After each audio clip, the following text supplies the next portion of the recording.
Time of supply जो आहे हा याच्याकरता आहे. टाइम ऑफ सप्लाय त्यातलं एक मेकॅनिझम मिळतं. टॅक्स ॲक्च्युली कधी टॅक्स भरणं सप्लायवर टॅक्स लागणार आहे, पण टॅक्स देणं कधी लागतं, लायबिलिटी कधी फिक्स होते ती या टाइम ऑफ सप्लायप्रमाणे फिक्स होते. आता आपण GSR 1 फाईल करतो. GSR 1 मध्ये आउटवर्ड सप्लाय ची इन्फॉर्मेशन फर्निश केली जाते. Invoice, debit, credit note, actual supply, exam supply, intrastate, interstate, B2B, B2C हे सगळी माहिती त्यात येते. HSN code.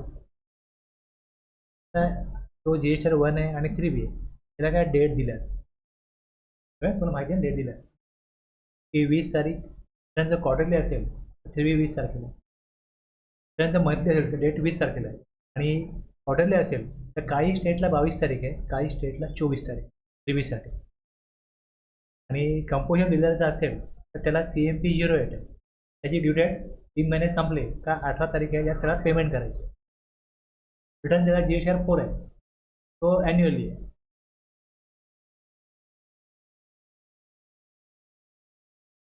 तर ज्यांचा टर्नओव्हर अप टू 5 करोड आहे, मोर दॅन 5 करोड आहे, त्यांना तर मंथलीच आहे रिटर्न. आणि ज्यांचा अप टू 5 करोड आहे ते चूज करू शकतात की आम्हाला मंथली करा. जर मंथली चूज केलं तर 20 तारीख, आणि क्वार्टरली चूज केलं तर कॅटेगरी 1 मध्ये स्टेट आहे त्यांना 22 तारीख आहे, कॅटेगरी 2 मध्ये स्टेट आहे त्यांना 24 तारीख. महाराष्ट्र आहे तो 22 तारखेच्या कॅटेगरी 1 मध्ये.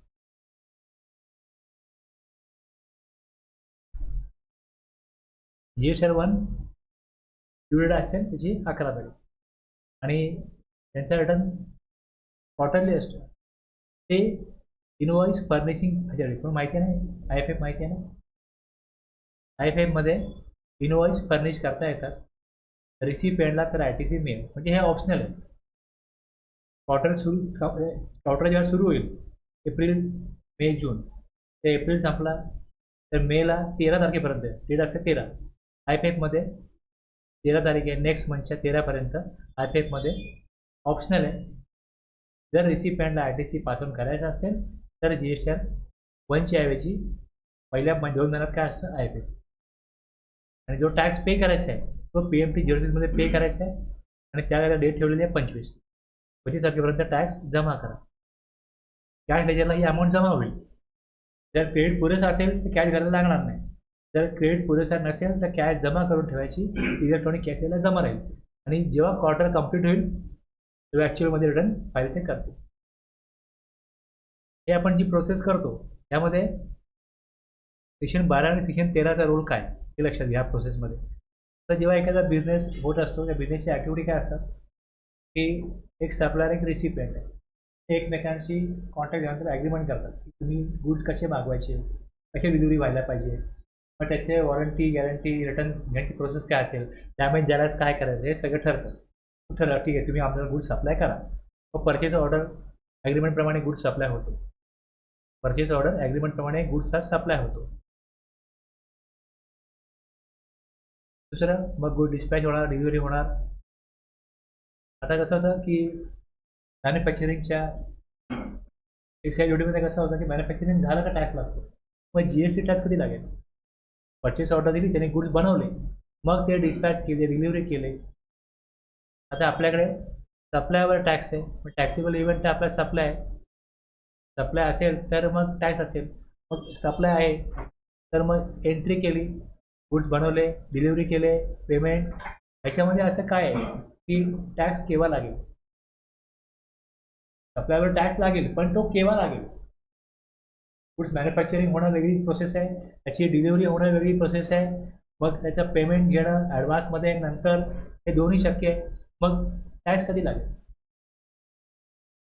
At which point of time, तो काय समय आहे, ती काय वेळ आहे जेव्हा GST हा जाईल. सप्लाय होणार आहे, GST येणार आहे, पण तो कधी येणार आहे, ती वेळ काय. हां मला GST भरायचं आहे, भरू पुढच्या महिन्यात असंच बोलेल ना. पण जर वेळ फिक्स केली की आत्ता तुमच्यावर लायबिलिटी आलेली आहे, या महिन्यात आलेली आहे, जर जानेवारीमध्ये आलेली आहे लायबिलिटी, तर तो कधी भरणार. जसं आत्ता लायबिलिटी आली, आत्ता येऊन लगेच भरा असं तर होऊ शकत नाही. या महिन्याची लायबिलिटी हा महिना संपला, हा पुढच्या महिन्याच्या 20 तारखेपर्यंत भरा. की कलेक्ट कधी करेल गव्हर्नमेंट, ती नंतरची प्रोसेस आहे. पहिले लेवी कधी झाला, आपल्यावर टॅक्स लागलाय, पण तो वेळ कुठली आहे, लेवी कधी झाला, तो जानेवारीत झाला, हे सांगण्याकरता काय जमा होईल फेब्रुवारीमध्ये, पण जानेवारीच टॅक्स भरायचा एवढा एवढा येतोय हे कोण सांगेल? हे टाइम ऑफ सप्लाय सांगेल.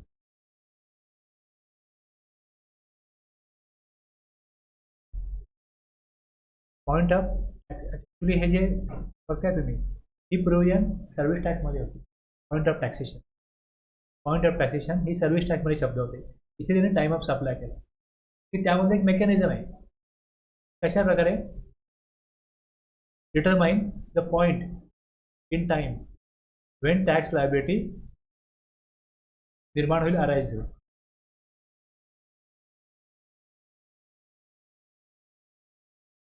ॲक्च्युलीमध्ये सप्लाय होणार आहे, तो जो टाईम आहे, टाइम ऑफ सप्लाय काय करतो, फिक्स करतो point at which supply is deem to have been made.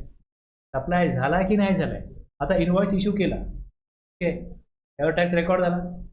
Actually invoice आज इश्यू केला, 3 दिवसांनी गुड्स निघाले, आणखीन 3 दिवसांनी दिल्लीला पोहोचले, मुंबईत गुड्स निघतात.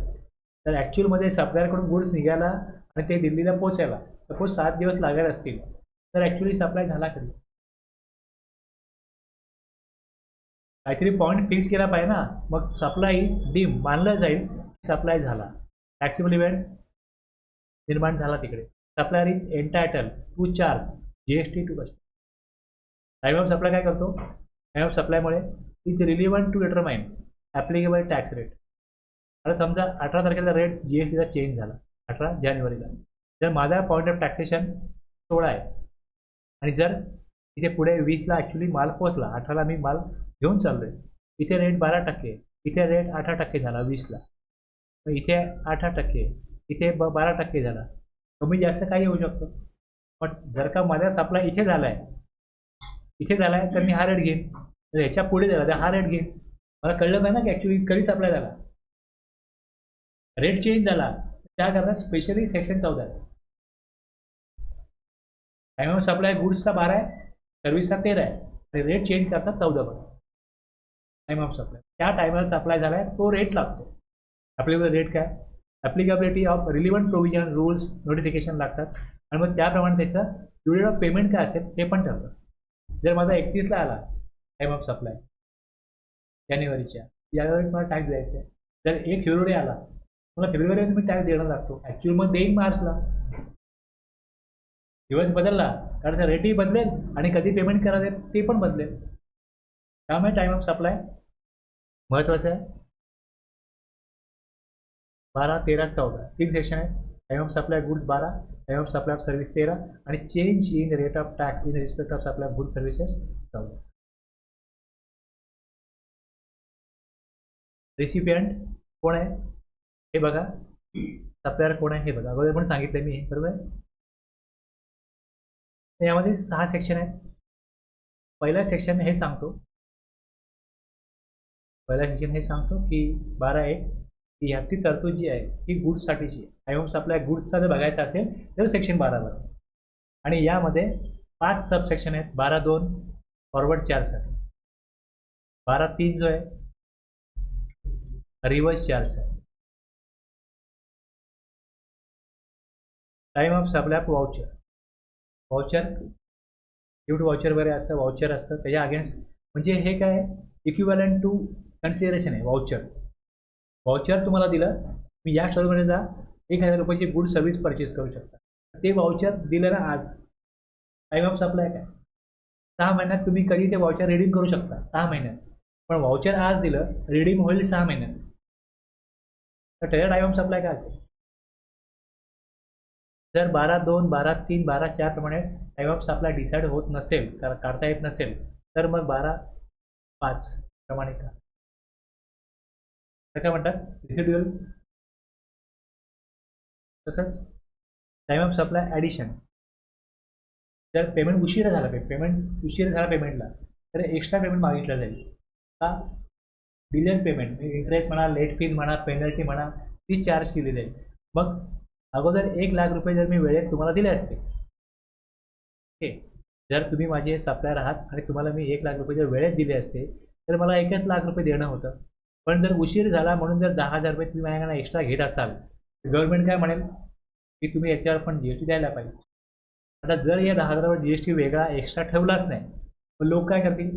1,00,000 सप्लाय करायचा आहे ना, तर नॉर्मल इनवॉइस 80,000 बनवा आणि उशिरा सप्लाय केला, उशिरा पेमेंट केला म्हणून दाखवा, 20,000 रुपये एक्स्ट्रा घ्या. या 20,000 वर GST येणार नाही आहे ना, मग GST चुकवता येईल ना. टॅक्स चोरी करायला त्यांना एक लिगली कायदाच मिळेल की बा गव्हर्नमेंट पेमेंट लेट झालं म्हणून काही एक्स्ट्रा चार्जेस घेतलं का GST घेत नाही. पेमेंट जरी उशिरा घेतलं तरी GST हा द्यावाच लागेल. पण त्याचा टाईम ऑफ सप्लाय काय असेल हे तुम्हाला दिलंय. टाईम ऑफ सप्लाय काय असेल हे दिलंय सेक्शन 12(6). डिलेड पेमेंट आहे त्याच्यावरती पण GST द्यायला लागेल, पण त्याचा टाईम ऑफ सप्लाय काय असेल. Forward charge, reverse charge, voucher, residual cases आणि डिलेड पेमेंट याचा टाईम ऑफ सप्लाय बघायचा आहे. म्हणजे फॉरवर्ड चार्जचा बघाल तर यामध्ये 12(1) एवढं सांगतो की ही प्रोव्हिजन जी आहे ही सप्लाय ऑफ गुड्ससाठी आहे.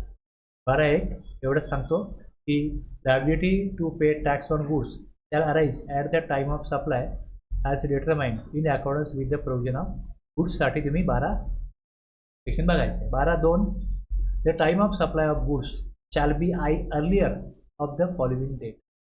Earlier of the following date, 2 date बघा. आता याच्यामध्ये गव्हर्नमेंटने काय पहिले प्रोव्हिजन केली की क्लॉज ए मध्ये हे सांगितलं की date of issue of invoice. Invoice कधी बनवायचं आहे? सेक्शन 31 आपल्याला इनवॉइस बनवायला सांगतो की इनवॉइस बनवला नंतर गुड्स पाठवायचे. आधी कधी बनवा? कधी पण बनवा. मॅक्झिमम लास्ट टाईम काय, लास्ट डेट काय on which is require. Goods पाठवण्या अगोदर इनवॉइस बनला पाहिजे. गुड्स रिमूव्हल होण्या अगोदर किंवा रेसिपिएंटला उपलब्ध करून देण्या अगोदर इनवॉइस इश्यू केला पाहिजे सप्लायरने, हे सांगतो. ओके. आणि दुसरं इथे काय होतं की the date on which the supplier receive the payment with respect the supply. Supply होण्या अगोदर जर का पेमेंट मिळालं मग तो ॲडव्हान्स होतो. सेल ऑफ गुड्स जेव्हा वॅटमध्ये होत होते त्यावेळेस ॲडव्हान्सवर GST नव्हता. जर वॅट 5% होता किंवा 15% होता त्याच्यावरती कुठलेही राज्य सरकार ही वॅटमध्ये ॲडव्हान्समध्ये पैसे घेतले म्हणून वॅट द्या असं सांगत नव्हती. सर्व्हिस टॅक्समध्ये ॲडव्हान्सवरती टॅक्स दिल्या जाण्याची पद्धत पहिल्यापासून होती. सर्व्हिसचं कसं असतं की माझ्या स्किलवरती, कौशल्यावरती मी एखाद्याला सर्व्हिस देतो. बरोबर. आर्किटेक्ट आहे, त्याचं स्किल कौशल्य, त्याचा अनुभव आहे, त्याच्याकडे पैसे इन्व्हेस्ट होत नाही सर्व्हिस देताना. 1,00,000 रुपये सर्व्हिस सांगितले त्यांनी, तर त्याच्याकडे स्टाफ असेल, ऑफिस असेल, त्याचा खर्च किती आहे? 20,000 रुपये त्याच्या स्किलचे आहेत. मग त्याला सांगितलं की 50,000 रुपये तू ॲडव्हान्स घेतला, 10,000 रुपये ॲडव्हान्सवरती टॅक्स दे. त्याला काही प्रॉब्लेम नाही द्यायला, त्याला काही अडचण नाही. त्याचा बिझनेस तिकडे अडचणीमध्ये येत नाही ॲडव्हान्समध्ये टॅक्स भरला म्हणून. पण गुड्सचं काय होतं की गुड्स जे मॅन्युफॅक्चरिंग करणारे आहेत, मला तुम्ही ऑर्डर दिली की मला 1,00,000चे गुड्स पाहिजे. ओके. आता हे गुड्स बनवण्याकरता मला रॉ मटेरियल लागेल. ती मला बोललो की 50% ॲडव्हान्स द्या, मला 50,000 रुपये. जशी तुमच्याकडनं 50,000 रुपये घेतले, गव्हर्नमेंट बोलले की या 50,000 वरती टॅक्स पण भरला पाहिजे. तुम्ही म्हणता की मी विकीन तेव्हा मला पैसे मिळणार आहेत. मी 50% देतो, 50% तुम्ही तुमचं टाका आणि मला 1,00,000चे गुड्स द्या. हे सप्लायर पण अडचणीत, रिसिपिएंट पण अडचणीत. गव्हर्नमेंट काय म्हणतात की अजून तुमचा सेल ऑफ गुड्स झालाच नाही, पण आम्हाला तुम्ही टॅक्स द्या. वॅटमध्ये नव्हता. आणि ईज ऑफ डुईंग बिझनेस हे GSTचं प्रिन्सिपल आहे की व्यापाऱ्यांना बिझनेस इझी करता म्हणून आम्ही GST आणला. सरकार जर असं सांगत असेल आणि GSTवरती ॲडव्हान्स मागत असेल तर वॅट बरा होता. हेच व्यापारी म्हणायला लागले की वॅट बरा होता, मग ॲडव्हान्स नव्हतं तिकडे. आता आम्ही 50,000 रुपये ॲडव्हान्स घेतले, मी म्हणालो की 18% GST आहे, 9,000 रुपये द्या. 9,000 दिले म्हणजे आमचं भांडवल जास्त लागणार बिझनेसमध्ये, तर आम्हाला काय ही तरतूद योग्य वाटत नाही. गव्हर्नमेंटला या तरतुदीला विरोध झाला. मग गव्हर्नमेंटने काय केलं, एक नोटिफिकेशन काढलं. जसं कायदा लागू झाला तेव्हाच गव्हर्नमेंटने नोटिफिकेशन काढलं की जे छोटे बिझनेस आहेत, 1.5 करोडपर्यंत ज्यांचा टर्नओव्हर आहे, त्यांना आम्ही ॲडव्हान्सवर टॅक्स भरण्याची गरज नाही सांगतो. एक नोटिफिकेशन काढलं त्यांनी 13 ऑक्टोबरला 2017ला. छोटे काय मोठे काय सगळे म्हणतात की व्हॉल्यूम वाढला तरी आमचा शेवटी प्रॉब्लेम तोच आहे ना, व्हॉल्यूम कमी आहे किंवा जास्त आहे. आम्ही 2% 3% मार्जिननी बिझनेस करतो आणि टॅक्स जर का 18% भरायचा आहे तर आम्हाला नाही जमणार, प्रॉब्लेम आहे. मग पुढे 66/2017 नोटिफिकेशन आहे 15/11/2017. इथपासनं ॲडव्हान्सवरती टॅक्स देण्याची गरज नाही. कोणासाठी? जे गुड्सचे तर त्यांच्यासाठी आपण बघतोय 12(2) जो गुड्स संदर्भात बोलतोय. तर time of supply of goods shall be the earlier of the following. आता यामध्ये बी हा सस्पेंड केला गेला आहे, त्याचा हे नोटिफिकेशन लागू झालं याला, त्यामुळे ही तरतूद त्याला लागू होत नाही. गुड्समध्ये ॲडव्हान्सवर टॅक्स देण्याची गरज नाही हे इथे सांगितलं, टाइम ऑफ सप्लायमध्ये सांगितलं. मग टाइम ऑफ सप्लाय काय सांगतो की फॉरवर्ड चार्ज आहे, जीएसटी सप्लायर कलेक्ट करतोय तर date of issue of invoice by the supplier or the last date on which he is required. म्हणजे इथे बघा की ॲक्च्युली 20 तारखेला सप्लाय होतोय, ओके, 20ला सप्लाय होतोय. इनवॉइस बनवला 18ला किंवा इनवॉइस बनवला 22ला. आता जर इनवॉइस बनवला सप्लाय कधी झाला 20ला, इनवॉइस बनवला 18ला, तर 18 काय टाइम ऑफ सप्लाय, तेव्हा टॅक्स देणं लागू झालं सप्लाय. इनवॉइस सप्लाय ॲक्च्युली बनवायला पाहिजे होता 20ला, पण इनवॉइस बनवला 22ला, टाइम ऑफ सप्लाय काय 20. सेक्शन 31 काय बोलतो, इनवॉइस लास्ट कधी बनवायला पाहिजे होता, जेव्हा ॲक्च्युली रिमूव्हल ऑफ गुड्स आहे किंवा गुड्स उपलब्ध करून दिलेत कधी दिले 20ला ना. मग 20ला इनवॉइस बनवायला पाहिजे होता, 22ला जरी इनवॉइस बनवला असला तरी लास्ट डेट काय, ज्या वेळेला invoice the last date on which he is required, या 2 मधला अगोदर काय, तर त्याप्रमाणे फिक्स झालं त्याची liability. Time of supply good तेव्हा झालं, तेव्हा तो देणं लागू झालं.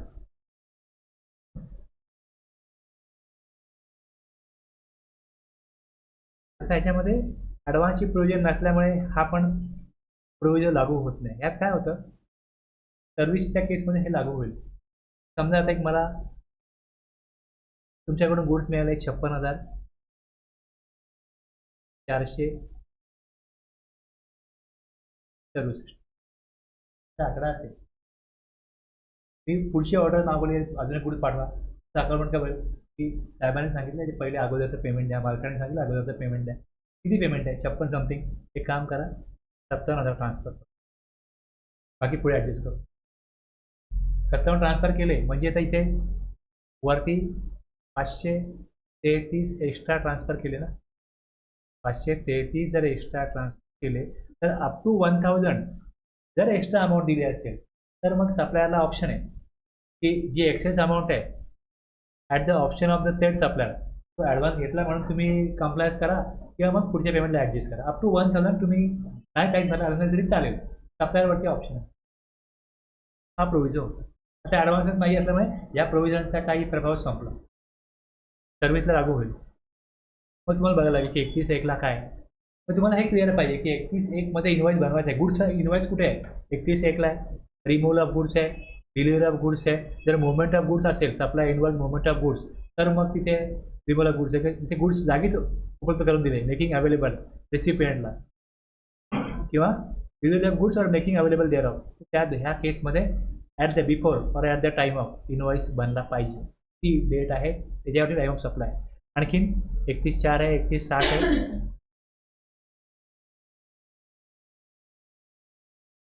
ते आहे कंटिन्युअस सप्लाय आणि त्याचे एक्झाम्पल तिकडे दिलेले आहेत. तुम्हाला हे लक्षात असेल, आता आपण घेतलंय पण एक्झाम्पल दिलेत. मी कधी पुढे कधी रिकॉल करायला जाल, वाचायला जाल, तुम्हाला एक्झाम्पलने क्लिअर होईल म्हणून एक्झाम्पल दिली. मोमेंट ऑफ गुड्स, पुढे रिव्हर्स चार्ज. रिव्हर्स चार्जला रेसिपियंट टॅक्स द्यायचा ना, रेसिपियंटला टॅक्स द्यायचा. आता गुड्स मिळाले का, actually date of the receipt of goods, goods मिळाले का हे पहिले बघा. Time of supply of goods under reverse charge कधी असेल तर एक गुड्स मिळाले का, गुड्स मिळाले. Date of recording the payment in the books of account of the recipient of goods, payment जर केलं त्या गुड्स रिसिव्ह झाले पेमेंट झालं आणि तिसरा एक ऑप्शन दिला, 3 ऑप्शन दिलेत त्याला.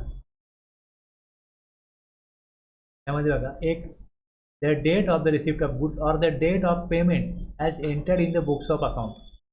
बुकमध्ये मी रिसिपेंट आहे, मला टॅक्स द्यायचं आहे, मी बुकमध्ये एंट्री केली, गुड्सचं जे पेमेंट आहे हे दिलं आहे.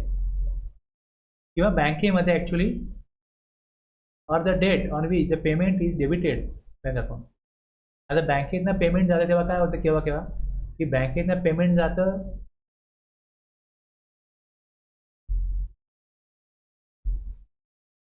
ती एक डेट आहे आणि बुकमध्ये रेकॉर्ड केलं ती एक डेट आहे.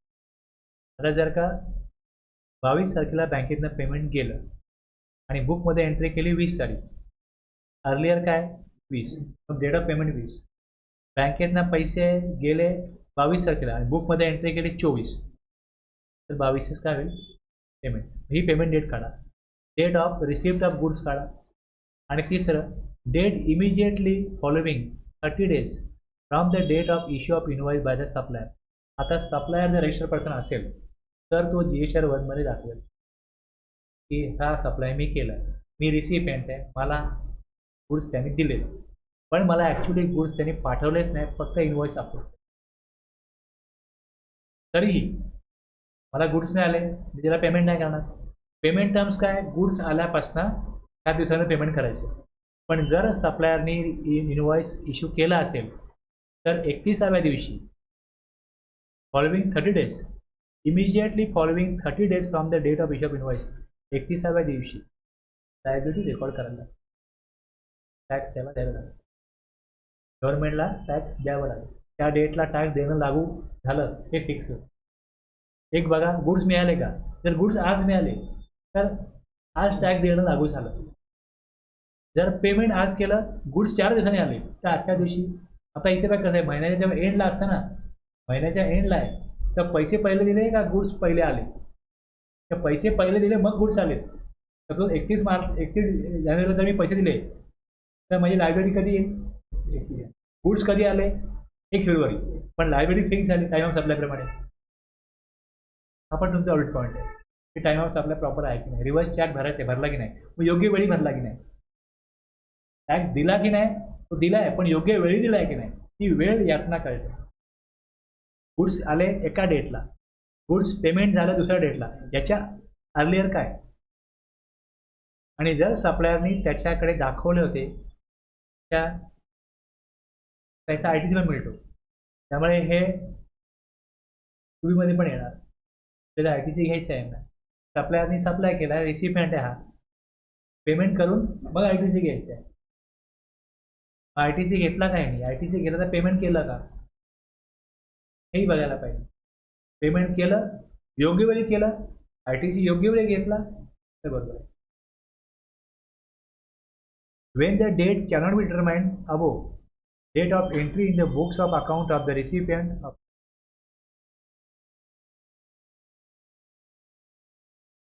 आता गुड्स कधी आले काय कळलेच नाही, त्यामुळे आम्ही एंट्रीच नाही केली, असं रिसिपेंट नाही बोलू शकत.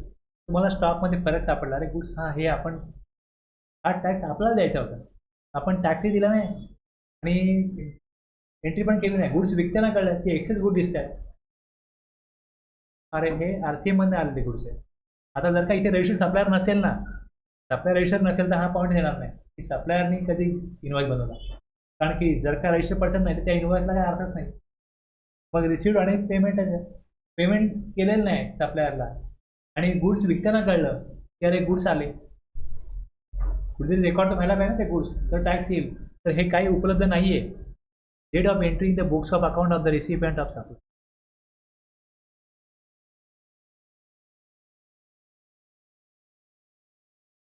Provided that where it is not possible to determine the time of supply under clause A, B, C, the time of supply shall be the date of entry in the books of accounts of the recipient of supply. हे law मेकरने काय इथे विचार केला आहे की रिसिपेंटला tax द्यायचा आहे, जेव्हा कधी कळलं एंट्री केली टॅक्स देतो ना, जाऊ दे घेऊन टाका टॅक्स. पण जर का त्याने अगोदर गुड्स रिसिव्ह झाले केले होते हे सिद्ध होत असेल तर त्या डेटप्रमाणे त्याच्याकडून टॅक्स वसूल करायचा असेल, पण ती प्रोव्हिजन केली.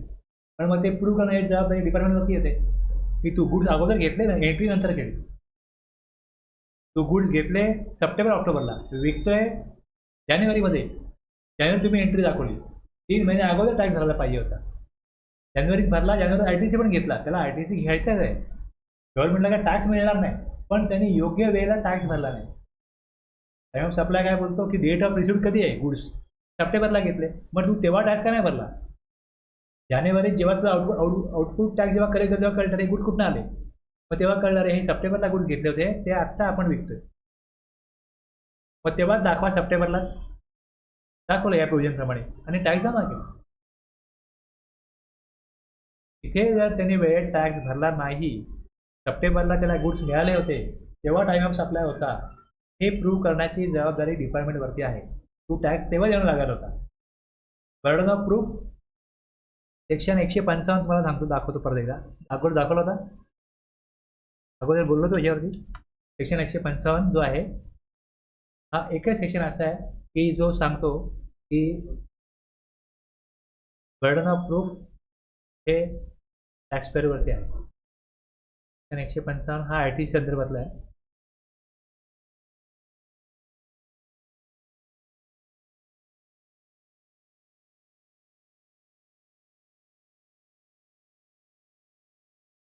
Burden of proof.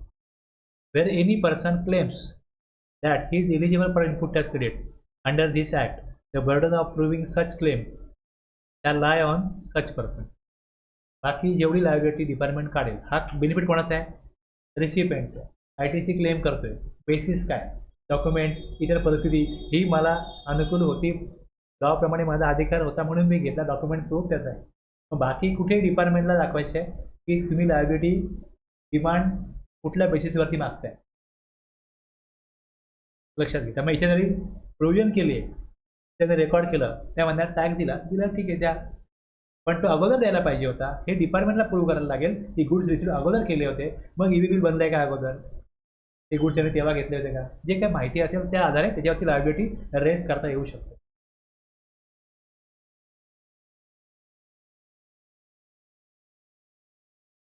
त्याचे एक्झाम्पल दिले असे. वाउचर्स आहे. आता वाउचर्स जे आहे, वाउचर जर मी आज दिलं आणि सांगितलं की तुम्हाला एक ही वस्तू घ्यायची, आता जी वस्तू तुम्हाला दाखवली जाते त्या वस्तूला जर एक डिस्क्रिप्शन ऑफ गुड्स आहे, त्याचा टॅक्स रेट फिक्स आहे, तर ह्याला म्हणता येईल की आयडेंटिफिएबल. सप्लाय काय होणार आहे? The date of issue of voucher if the supply is identifiable at that point. Time of supply तेव्हाच. जो गुड्स ज्याला वाउचर मिळत आहे त्याला कुठले गुड्स मिळणार आहे? सप्लायर जे वाउचर देतोय फिक्स आहे, हे गुड्स मिळणार आहे, तर टाइम ऑफ सप्लाय तेव्हाच आहे. आणि जर डेट आणि जर का सप्लाय हा आयडेंटिफिएबल नाही आहे, तर date of redemption of voucher in other केस.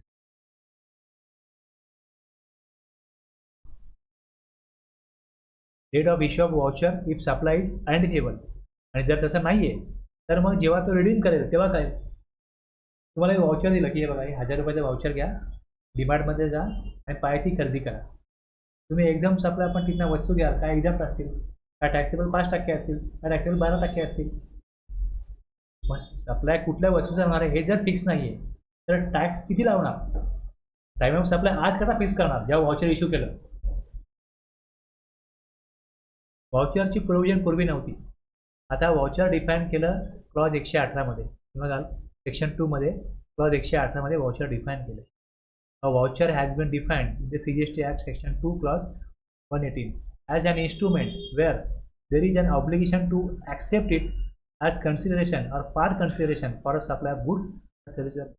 जर 1000 रुपयाचा वाउचर आहे, मी खरेदी 2000 ची केली, तर 2000 मी 1000 कॅशमध्ये देईन, 1000चा वाउचर देईन, ते पार्ट कन्सिडरेशन आहे.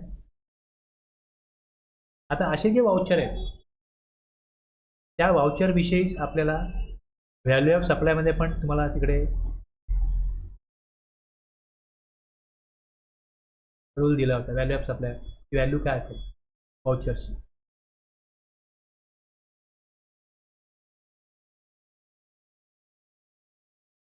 टाइम ऑफ सप्लाय वाउचरचा, तसं इथे तुम्हाला वाउचरचं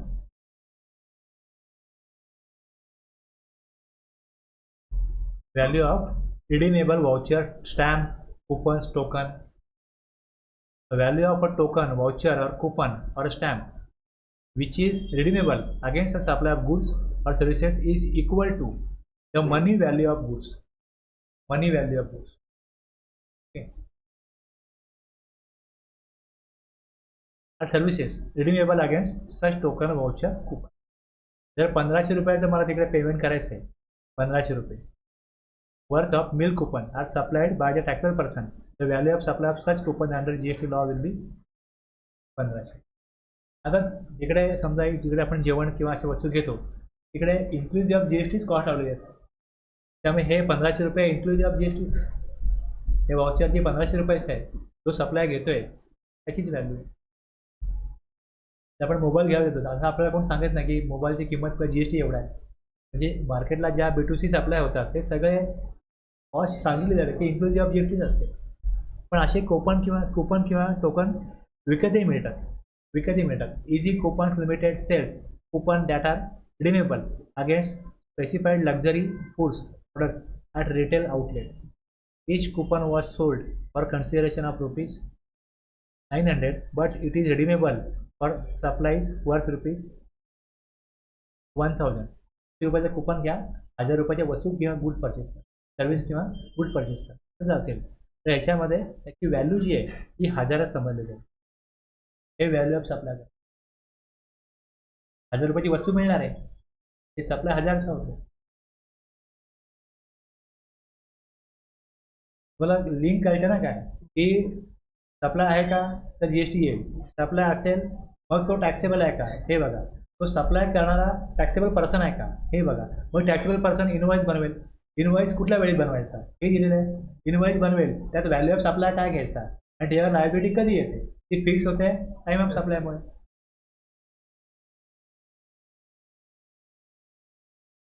आता हे जे वाउचर आहे हे गुड सर्व्हिसेसला सेमच आहे, तसंच आहे, त्यात काय फरक काय नाही वाउचरसाठी.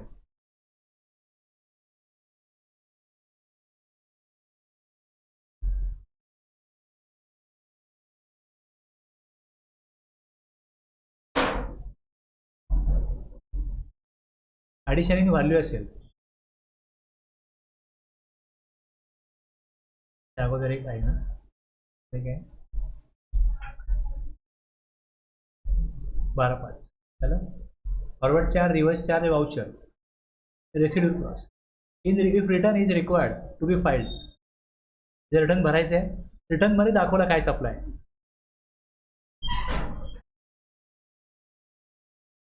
Time of supply will be due date of return. If not covered 12/2, 12/3, 12/4 ला जर कवर होत नाहीये रिटर्नमध्ये किंवा मग त्याचं पेमेंट करायचं आहे in other cases the date on which the CGST, AGST, IGST is paid. Supply गुड्सचा असो किंवा सर्व्हिसचा असो. Interest, late fees, penalty for delayed payment. त्याच्यामध्ये time of supply to the extent it relates to an addition. समजा मी एखाद्याला late fees 50,000 रुपये सांगितले, ओके, त्याच्या डेबिट नोट इश्यू करीन आणि 50,000 मागेन. लेट पेमेंट केलं पण 50,000 द्या. त्यांनी 20,000च दिलं. नाही 50,000 खूप जास्त होतं, 20,000 देईन. Addition in the value of supply it relates by way of interest, late fee और पेनल्टी और delayed payment of any consideration shall be the date on which the supplier receive such addition in value. किती मिळाले 20,000. ज्या डेटला मिळेल जेवढे मिळेल त्याप्रमाणे व्हॅल्यू ऑफ सप्लाय. ज्या डेटला मिळाली the date on which the supplier receive such addition. सप्लायरने रिसिव्ह केले. आता ह्यात पण व्हॅल्यू ऑफ सप्लायमध्ये तुम्हाला मी सांगितलं होतं, व्हॅल्यू ऑफ सप्लायमध्ये याची पण लिंक दाखवतो तुम्हाला.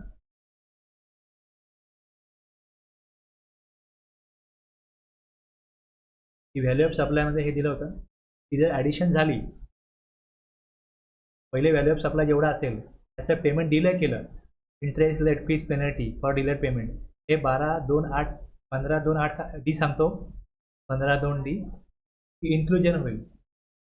आपण सप्लायचा भाग होईल, ही अमाऊंट सप्लायचा भाग होईल. पण ह्याचा टाईम ऑफ सप्लाय काय असेल 12/6 गुड्स आहे, 13/6 सर्व्हिस आहे, डेट ऑफ रिसिव्ह. जेव्हा ते मिळतील ओरिजिनल सप्लायच्या अगेन्स्ट ते मागितलेत ना, ते जेवढे मिळतील ज्या डेटला मिळतील त्या डेटला त्याचा टाईम ऑफ सप्लाय. इनवॉइस कसा आहे, इनवॉइस मी आज बनवला, टाईम ऑफ सप्लाय आज आहे, पण डिले पेमेंट आहे तर त्याच्या अगेन्स्ट डेबिट नोट बनवली जाईल. पेमेंट डिले झालं, टाईम ऑफ सप्लाय जेव्हा पैसे मिळतील तेव्हा. पैसे नाही मिळाले तर मग लायबिलिटी येणार नाही.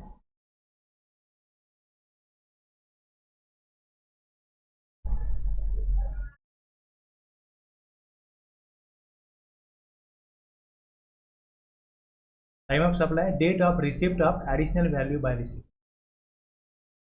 त्याला नाव काही असो, interest, late fees, penalty. Delay payment delay केलं म्हणून एक्स्ट्रा चार्ज लागतोय, त्याला नाव काही असो, त्याचं व्हॅल्यू ऑफ सप्लाय आणि टाइम ऑफ सप्लाय. त्याचं एक्झाम्पल द्यायचं पण. ओके, कळलं. Forward charge, reverse charge.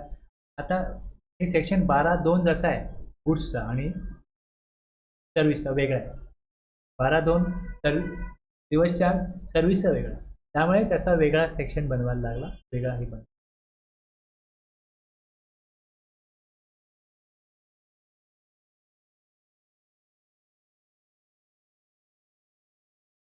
Service दिली, आता गुड्स जर चाललेत तर गव्हर्नमेंटचा गुड्सवर कंट्रोल आहे ना. चेकपोस्ट आहे, गाडी चेक होऊ शकते, सर्व्हिस काय करणार. If invoice issued, time limit दिला ना 30 दिवस, आणि स्पेशल गव्हर्नमेंटच्या लाडक्यांना 45 दिवस. Date of issue of invoice किंवा date of receipt of payment विषयवरी झाली आहे. इनवॉइस इश्यू केला आहे, त्याचे पैसे मिळालेत का, अधिक आहे म्हणजे ॲडव्हान्स जर मिळाला असेल तर ॲडव्हान्सवर टॅक्स द्यायचा आहे सर्व्हिसच्या केसमध्ये. म्हणून आपण GST जो ॲडव्हान्स दाखवतो तो सर्व्हिस प्रोव्हायडरचा ॲडव्हान्स असतो, गुड्सचा नसतो. कारण ह्यांना ही तरतूद जी आहे ती काय माफ केलेली नाही. ॲडव्हान्सवर टॅक्स द्यायचं, जमा करायचं आहे सर्व्हिस प्रोव्हायडरने. Invoice not issued within 30-45 days. Invoice issued नाही केला, सर्व्हिस दिली आहे का, कुठल्या डेटला दिली, date of provision of service आणि पेमेंट बघा. सर्व्हिस दिली आहे, 30 दिवस झालेले नाही आहेत, इनवॉइस इश्यू होणार नाही ना. काय दिलं, if invoice issued within 3 days, if invoice not issued within 30 days. पण सर्व्हिस दिली किंवा पेमेंट झालं, या दोन मधला अगोदर काय टाइम ऑफ सप्लाय तेव्हा येईल.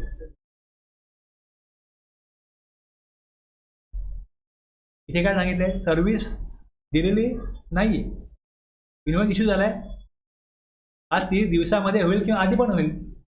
सर्व्हिस प्रोव्हायडर इनवॉइस आधी पण इश्यू करू शकतो, पेमेंटही आधी घेऊ शकतो. पेमेंट घेतला, इनवॉइस इश्यू केला, सर्व्हिस दिलीच नाही. पण टाइम ऑफ सप्लाय काय म्हणतो की इनवॉइस इश्यू केलाय, पेमेंट घेतलाय, तर मग टाइम ऑफ सप्लाय तेव्हा टॅक्स द्या. इनवॉइस इश्यू केलेलं नाही 30 किंवा 45 दिवसामध्ये, सर्व्हिस दिली, पेमेंट घेतलं, which ever is earlier, liability आली. टाइम ऑफ सप्लाय सांगतो लायबिलिटी आली. In case of provision of clause A and B do not apply. A आणि B मध्ये सर्व्हिस नाही आहे, पेमेंट नाही आहे, इनवॉइस नाही आहे. ओके, आता बघा कसं आहे, तुम्ही सप्लायर आहे, मी रिसिपियंट आहे. माझ्या बुकमध्ये मी लिहितो date of receipt of service, मी सर्व्हिस घेतली आणि मी मार्च महिन्यात एक्सपेन्स रेकॉर्ड करायचं, मला मी एक्सपेन्स रेकॉर्ड केले तुमच्याकडून, मी सर्व्हिस घेतली म्हणून. आता जर का पहिल्या 2 केस नाही आहे, तुम्ही सप्लायर काय म्हणाल, पेमेंट नाही आलं, इनवॉइस इश्यू नाही केला, मी सर्व्हिस दिलीच नाही. रिसिपियंट रेकॉर्ड करतो की सर्व्हिस घेतलेली आहे, तर सप्लायरवरती लायबिलिटी येईल. In case of provision of A आणि B ॲप्लिकेबल नाही आहे, पण रिसिपियंट जर एक्सपेन्स रेकॉर्ड करत असेल तर सप्लायरला तो टाइम ऑफ सप्लाय आला, सप्लायरला तेवढ्या अमाऊंटमध्ये टॅक्स जमा करणं गरजेचं आहे. लोकांना असं हवं असतं. ही तरतूद काय करते की जर रेसिपियंटला टॅक्स रेकॉर्ड करायचा आहे, मग त्यांनी सप्लायरला सांगितलं पाहिजे की बाबा मी टॅक्स रेकॉर्ड करतोय, तू त्याच्यावरची जी अमाऊंट आहे गिफ्टची ती जमा कर. टाइम ऑफ सप्लाय सांगतोय, ॲटलिस्ट तेवढी अमाऊंट सप्लायर त्याकडनं घेईल आणि मग जमा कर. सपोज त्यांनी 5 लाखाची सर्व्हिस घ्यायची आहे, पुढे घ्यायची, एप्रिलला, मे, जूनला घ्यायची आहे, पण सप्लायर टॅक्स काय जमा करेल. सप्लायर बोलेल जर 5 लाखाची सर्व्हिस तुम्हाला मी पुढे देणार आहे आणि तुम्ही 5 लाखाची सर्व्हिस दिली म्हणून रेकॉर्ड करत असाल, तर 90,000 रुपये मी माझ्या पॉकेटमधून का जमा करायचे. त्याला हवी आहे ना सर्व्हिस घेतली म्हणून, तो रेकॉर्ड करतो ना, 90,000 रुपये ॲटलिस्ट तो सप्लायर घेईल 90,000 रुपये द्या तर मी दाखवतो. पण या तरतुदीनुसार टाईम ऑफ सप्लाय आला त्यामुळे एक्सपेन्स रेकॉर्ड केले रिसिपियंटनी तर गव्हर्नमेंटनी आपल्याला टॅक्स वेळ फिक्स करून टाकली की जर रेसिपियंट दाखवते मार्चला तर त्याला जीएसटी हा मार्चला जमा झाला पाहिजे. आलं लक्षात. थोडीफार त्यांनी सर्व्हिस सुरू पण केली असेल मग तो बोलेल की मी सुरुवात केलेली आहे 5 लाखाचं काम आहे ॲग्रीमेंट झालं आहे कॉन्ट्रॅक्ट दिलं आहे द्या 5 लाख रेकॉर्ड करा मग टॅक्स पण जमा करा. मग टॅक्स तुम्ही जमा करायला पाहिजे ही सरकार म्हणत असेल तशी तरतूद पाहिजे म्हणून तरतूद केली की रिसिपियंट जर रेकॉर्ड करत असेल सप्लायरला ॲडव्हान्स नाही गेला सप्लायरने इन्व्हॉइस इश्यू नाही केला सर्व्हिस थोडीफार आपलं पाहणी झाली आहे ॲग्रीमेंट झालं आहे म्हणून तुम्ही रेकॉर्ड करता का. त्यांना पाहिजे बेनिफिट आम्हाला टॅक्स पाहिजे. म्हणजे लॉ मेकरने हा विचार केला की अशा प्रकारे अशी परिस्थिती घडते जिकडे रिसिपियंटला तो एक्सपेन्स होणारच आहे आत्ता नाही 15 दिवसांनी होणारच आहे मग घ्या ना रेकॉर्ड करून तुम्हाला पाहिजे ना बेनिफिट तुम्ही बेनिफिट घ्या आम्ही नाही घेणार. मग टॅक्स पुढे काय घ्यायचा टॅक्स पण आत्ताच द्या इन्कम टॅक्सला बेनिफिट घ्या आणि जीएसटीमध्ये टॅक्स द्या.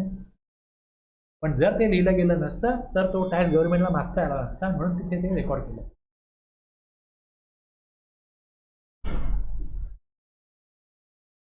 त्या प्रोव्हिजन बघा की इनवॉइसमध्ये मग 31/2 कंटिन्युअस सर्व्हिसला 31/5 मग 31/7 जे काय आहे ते एक्झाम्पल दिली त्याची पण तशीच हे लक्षात पाहिजे तुमच्या तर तुम्हाला हे कळेल टाईम ऑफ सप्लाय. हे जर विसरलं असेल तर संपलं.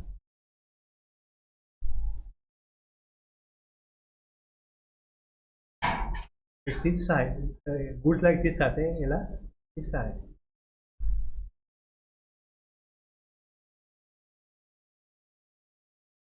Reverse charge okay reverse charge आहे supply service under reverse charge other than associated enterprises. तर जर त्याची दुसऱ्या कंट्रीमध्ये त्यांचं काय ॲक्च्युली एंटरप्राइज असेल त्यांच्याकडून सर्व्हिस घेतली तर मग रिवर्स चार्जमध्ये टॅक्स द्यायला लागतो. ओके पण ती बाहेरच्या कंट्रीतली नाही आहे ॲक्च्युली एंटरप्राइज इथेच आहे. Date of payment entered in the books of account of the receipt date of payment entered in the books of account of the recipient किंवा date on which payment is debited payment कधी मिळालं कधी record केलं ते आहे. दुसरं इथे service date immediately following 60 days from the date of issue of invoice by the supplier. सप्लायरने इन्व्हॉइस इश्यू केला 60 दिवसामध्ये रिसिपियंटला टॅक्स द्यायचा नाही. जर पेमेंट नाही केलं सप्लायरचा इन्व्हॉइस आहे. आता एक व्यक्ती आहे तो ट्रान्सपोर्टरकडनं सर्व्हिस घेतो ट्रान्सपोर्टर हा रजिस्टर तो जीएसटीला 1ला दाखवतो की मी ही सर्व्हिस दिली पण त्याला पेमेंटच नाही केलं. ती फॅक्टरी जो मॅन्युफॅक्चरर आहे तो ट्रान्सपोर्टरला पेमेंटच नाही करत तिला पेमेंटच नाही करत पण सर्व्हिस घेतोय तो जीएसटीला 1ला दाखवतोय डेट इमिजिएटली फॉलोइंग 60 days 61व्या दिवशी जीएसटी द्यायला लागेल RCM. पेमेंट जर केलं अगोदर काय 61वा दिवस अगोदर आहे का मग पेमेंट अगोदर आहे मग तेव्हा RCM मध्ये टॅक्स द्यायला लागेल. पण सप्लायरला पेमेंट नाही केलं रिसिपियंट सर्व्हिस घेतोय जीएसटी 1ला दाखवला ट्रान्सपोर्टरने तर 61व्या दिवशी लायबिलिटी येते. त्यांनी दाखवला जानेवारीमध्ये म्हणून जानेवारीत लायबिलिटी येते. पेमेंट केलं तर मग इमिजिएट लायबिलिटी. गुड्सला त्याचा गुड्स रिसिव्ह केले तर लायबिलिटी येते. सर्व्हिसला सप्लायरने दाखवलं तर 61व्या दिवशी आणि पेमेंट केलं तर पेमेंट केलं लायबिलिटी येते. When date cannot be determined above date of entry in the books of account of the receipt किंवा एंट्री कर.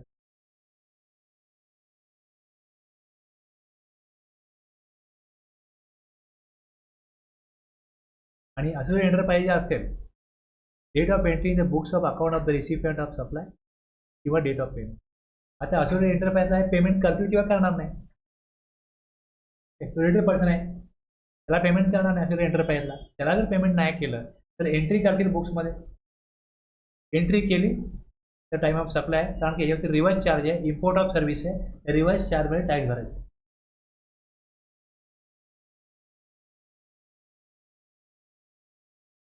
associated enterprises supplier located outside India.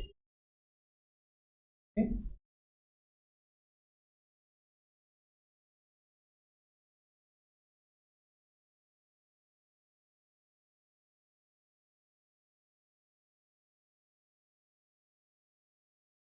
तर आपण काय काय बघितलं 12.3 मध्ये 12.2 फॉरवर्ड चार्ज इनवॉइस आणि लार्ज रेट ऑफ पेमेंट जर जे येईल तेव्हा फॉरवर्ड चार्जमध्ये गुड्सचा टाइम ऑफ सप्लाय आणि सर्व्हिसमध्ये काय बघितलं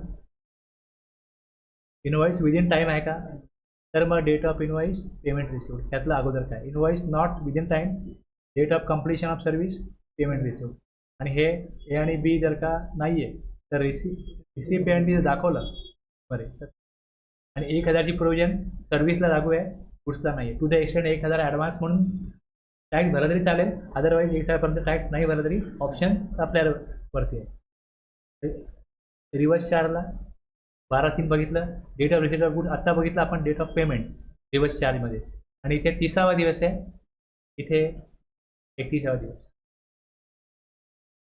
डेट ऑफ पेमेंट इथे सर्व्हिस कधी घेतली तर रेफरन्स नाही आहे इथे सर्व्हिस गुड्स घेतले पेमेंट आणि 31वा दिवस पिक्चरवरती झाली आहे हे दोन्हीमध्ये हे जर का इफ हे नाही डेट ऑफ एंट्री जेव्हा होईल तेव्हा liability date of entry date of payment received means date of book entry bank relation बँकेत पैसे आधी आले बुकमध्ये एंट्री पहिले झाली ती काय येईल डेट ऑफ पेमेंट येईल व्हाउचर्स रिसिव्ह क्लॉज आणि इंटरेस्ट हे गुड सर्व्हिस दोन्हीला सेम आहे व्हाउचरला काय होतं व्हाउचर एक रिडीम केलं तेव्हा कळलं की सप्लाय कसला आहे supply against voucher identifiable date of issue of voucher पण आयडेंटिफाय होत नाही अदर केसमध्ये तर मग जेव्हा रिडीम होईल व्हाउचर वापरला जाईल तेव्हा कळेल की एक्झॅक्टली सप्लाय कुठला होईल हेच या वेगळ्या प्रकारच्या चार्टमध्ये पण हेच दाखवलं आहे तेच दाखवलं वर सांगितलं तेच या चार्टमध्ये दाखवलं कळलं टाइम ऑफ सप्लाय